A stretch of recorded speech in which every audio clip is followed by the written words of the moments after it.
Hi అండి, welcome to Bhagyamma foods. ఈరోజు మనం మిక్స్డ్ వెజిటేబుల్ కర్రీ ఎలా తయారు చేయాలో చూద్దాం.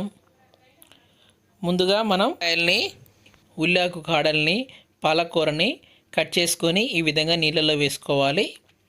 ఆ తర్వాత స్టవ్ ఆన్ చేసుకొని ఒక బాండీ పెట్టుకొని దాంట్లో కొంచెం ఆయిల్ పోసుకొని ఆయిల్ వేడిన తర్వాత తాలింపు గింజలు, తర్వాత కరివేపాకు, ఆ తర్వాత పచ్చిమిర్చి, ఉల్లాకు కాడల్ని వేయాలి. ఇప్పుడు ఒక స్పూన్ పసుపు వేసుకోవాలి. తర్వాత అల్లం వెల్లుల్లి పేస్ట్ వేసుకొని ఈ మొత్తాన్ని ఈ విధంగా కలుపుకోవాలి. చూసారు కదా, ఇలా కలుపుకున్న తర్వాత మళ్ళీ దీంట్లో పాలకూర ఆకులు వేసుకోవాలి. ఆ తర్వాత చిక్కుడుకాయ ముక్కలు వేసుకున్నాం.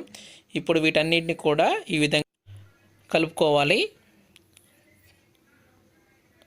తర్వాత దీంట్లో కట్ చేసి పెట్టుకున్న టమాటా ముక్కలు వేసి వీటన్నిటిని కూడా కలుపుకుంటున్నాం ఈ విధంగా. ఇప్పుడు దీంట్లో ఒక స్పూన్ కారం వేసుకుంటున్నాం. తర్వాత రుచికి సరిపడా ఉప్పు వేసుకుంటున్నాం.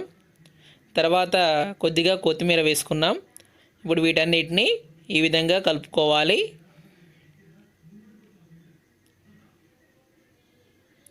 తర్వాత మూత పెట్టుకొని ఒక 5 నిమిషాలు దీన్ని ఉడికించుకోవాలి.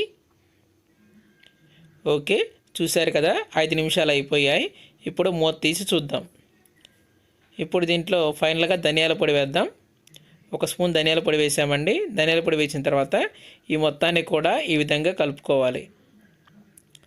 ఓకే, చూశారు కదా, ఎంతో రుచికరమైన వేడి వేడి మిక్స్డ్ వెజిటేబుల్ కర్రీ రెడీ అయిపోయింది.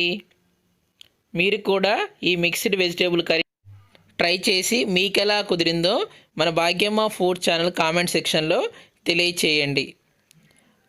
ఇలాంటి మరిన్ని రుచికరమైన వంటకాల కోసం మా భాగ్యమ్మ ఫుడ్ ఛానల్ని లైక్ చేయండి. అలాగే మీ ఫ్రెండ్స్కి అందరికీ షేర్ చేయండి. మా ఛానల్ సబ్స్క్రైబ్ చేయాలనుకుంటే రెడ్ కలర్లో కనిపిస్తున్న ఈ సబ్స్క్రైబ్ బటన్ క్లిక్ చేయండి. అదేవిధంగా సబ్స్క్రైబ్ బటన్ పక్కనే ఉన్న ఈ బెల్ ఐకాన్లో ఆల్ అనే ఆప్షన్ క్లిక్ చేయడం ద్వారా ఎప్పటికప్పుడు కూడా మా లేటెస్ట్ వీడియో అప్డేట్స్ అన్నీ కూడా మీకు నోటిఫికేషన్ రూపంలో వస్తాయి. Thank you.